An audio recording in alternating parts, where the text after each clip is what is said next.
Camarades déconfinés, bonjour. Nous nous retrouvons donc pour cette deuxième partie d'hommage à P.O. et je poursuis donc la lecture de son dernier recueil, Ainsi que pleure le monde et les oiseaux. Et les oiseaux d'écouter que la chevêche m'empêche de pleurer. La chevêche. Je lis Plotin le matin avant de rire, et ivre les oiseaux d'écouter que tu ne reviendras pas. Sinon alors que la chevêche, qui ne comprenne qu'il n'y a rien de pire que ton oubli à revenir. Vers moi le silence de l'oiseau, l'aurore et les coteaux, d'ici la nuit, m'empêchent de pleurer. Le bruit d'ici et le chagrin. Être sauvage, ô l'épervier, les jours humains. L'épervier. J'ai levé mes pièges et lavé mon couteau, et là, sans témoin, les yeux dans le matin, j'ai essuyé le sang et le jeté dans le ruisseau. Le cri, le temps, le bruit d'ici et le chagrin. Alors, sur la pierre, j'ai aiguisé mon âme et nourri l'épervier au feu et à l'effroi, au sang de la colère aussi, d'un monde sans larmes, d'un océan d'amer aussi aveugle que froid. Et là, jusqu'à l'absurde, enfin être sauvage, et la fureur de l'oublier, de son visage, de son absence, et la terreur encore de son silence. Quand je savais alors qu'elle ne reviendrait pas, jamais, et que ma vie s'enfuirait ainsi de cendres et de colère. Ô l'épervier, me diras-tu un jour que demain nous retrouverons, c'est sûr, les jours humains? La vie inimitable sans destin condamné, le vautour.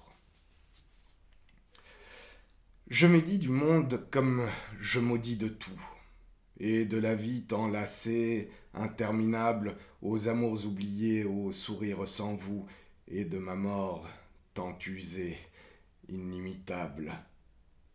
Et je regarde ainsi, laissé, les yeux ouverts, passer comme le vautour, le ciel et le soleil, le temps aussi, le bruit échu d'un souffle amer de ce qui fut, et la douceur de mon sommeil. Dans ce chaos ici où sans amour je vis, où tout s'acharne, la mort sans cesse à s'effondrer, ô silence absurde des choses sans vie, je suis, ô vanité, sans destin condamné. O curas, hominum, o quantum est in rebus innan. Et de la mer, alors, la mort immobile, de ne plus errer ici. L'ibis, à Alessandra. C'est donc un texte qui est dédié à son épouse. Ô mon amour, que reste-t-il de la ciguë et de la mer que j'avais bue avec l'oiseau? Sinon encore le silence du temps vécu, qui de couleurs perdues s'achève à mon couteau. Alors, des profondeurs et le froid lentement, la souffrance comme le temps qui se fige, et la mort immobile, comme la vie nullement. À peine de ça, un instant inutile. Le puis-je? Mais quand l'ibis me crie l'effroi de revenir, de ne plus errer ici, pour ne plus mourir. Le monde, mes pleurs, me revoient toujours à ton sourire. L'oiseau. Suis-je vraiment un jour descendu au cœur de mes profondeurs, comme le prétend l'oiseau, l'aveugle et le triste cœur, au fond de cette matière sans lumière où il n'y a pas de langage, et qui vit ainsi en criant d'une respiration sans âge. Ai-je vraiment de ça, sombrer d'ici, d'alors frôler l'abysse, croiser l'effroi, et là, dans ces ténèbres, chanter l'abîme, la joie, l'absurde de n'être ainsi, qu'ainsi les yeux ouverts, à rire comme à vivre, toujours la mort en face. Et toi, butor âme d'hier, as-tu vraiment tenté de me noyer, pour me rappeler que pour revenir ici, il me fallait là-bas, descendre vers le haut et surprendre aux oiseaux le goût inachevé de la vie. Poésie diverse.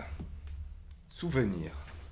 Enfant, je jouais le temps qu'il me compta à naître les yeux fermés, qu'ainsi odé, qu'il me laissa entre les dents à dévorer, caché, mourant de naître au plus profond de la lumière, et de là, de vivre, lucide à ne pas savoir parler, ivre dans le silence, qu'ainsi je défaisais, à toute emprise, un jeu sans humanité, d'un monde absent et sans nécessité.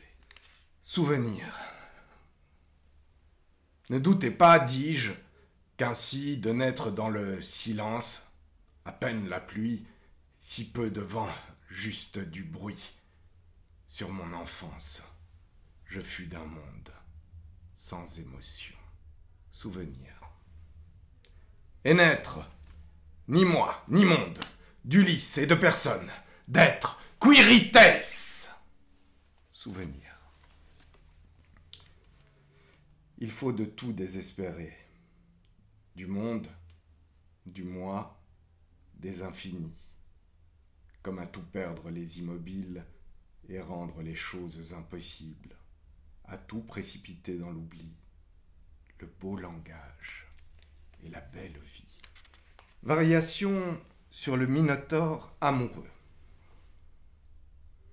Et se penchant sur son sexe en appui, le minotaure extasié, la femme démembrée, et tout en ça imposé, sa forme impérative. Dit des trois morts et de trois vivants. De plein midi et d'une corde sur un violon, comme un accord, entre les morts et les vivants. Tonne le vide, sonne le vent, et d'une note, d'un long sifflement, frappe le temps, ouvre le bal, la danse d'ici, des chairs et des ossements. Des trois squelettes, le luth, la flûte, le tambourin, de trois amants, défont le monde et l'évidence, ou d'un orchestre, d'une humanité sans fin, refont la ronde sur un violon, et d'un seul pas, de tous de là, battent les masques, portent les morts.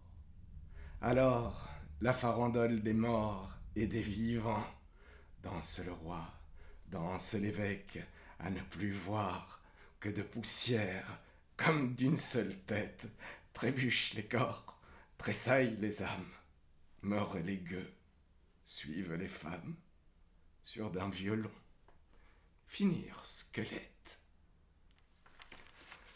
Voilà.